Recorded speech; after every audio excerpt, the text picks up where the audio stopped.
आता या झाडाला जेव्हा कमळ येण होईल आपलं त्या टायमाला आपण याला बियाय करणार आहे इंजेक्शन देऊन. हां, त्याच्यानंतर जसं कमळ खाली येईल त्या टायमाला आपण त्याच्यावर 3 स्प्रे घेणार आहे. 3 स्प्रे झाल्यानंतर FOR करून त्याच्यानंतर डिहँडलिंग करू. FOR म्हणजे आपली झाडाची जी पत्ती वगैरे असते सगळं साईडला करून झाडाला व्यवस्थितरित्या आपण स्प्रेइंगसाठी सज्ज करतो त्याला. त्याच्यावर व्यवस्थित स्प्रे झाल्यानंतर आपण त्याच्यावर बॅगिंग वगैरे चढून व्यवस्थित झाडाला संगोपन देऊ आपण त्याचं. आणि खालून फर्टिगेशन जास्त मग ते शेतकऱ्यांना आपला ज्या हिशोबाने करायचं त्या हिशोबाने.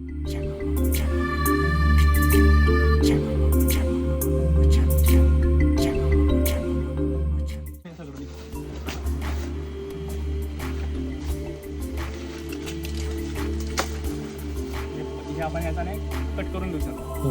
आपल्या कट झाला का त्याच्यावरून 1 2 3 4 5 6 7 8 9 जेवढे ठेवायचं तेवढ्या त्याच्यावरून हे अशा प्रकारे व्यवस्थित हँडलिंग करून घेते.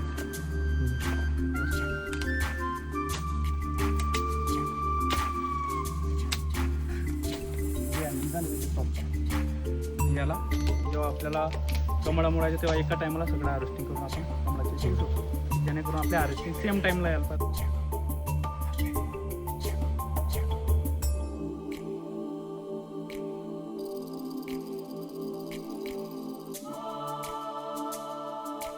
आपल्याला फुटक्याचा बागा बघताना म्हणजे पहिले लक्षात घ्यायचं आहे की आपली बाग ही नोव्हेंबरचा नंतर लागलेली पाहिजे, नोव्हेंबर डिसेंबरमध्ये. आणि आपल्या बागाला कमीत कमी हाईट जर घेतली तर म्हणजे 22-25 पानांपर्यंत पानं पाहिजे.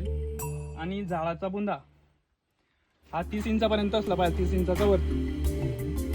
आणि तर म्हणजे आपल्या प्लॉटमध्ये पूर्ण प्लॉटमध्ये कमीत कमी 5 ते 10% आतमध्ये येण झालेली पाहिजेत. आणि प्लॉट हा व्यवस्थित दिसणार म्हणजे आपल्याला याच्यात हा पाहिजे कंडिशनमध्ये, त्याचा काही स्ट्रेस वगैरे काही नको पाहिजे प्लॉटला. लागणीचा असला आणि प्लॉट हा लागणीचा असला पाहिजे व्यवस्थित. आणि रोपं कुठल्या कंपनीची असावं? रोपं कोणत्याही कंपनीचं चालतील आपल्याला, असं काही नाही स्पेसिफिक कंपनी.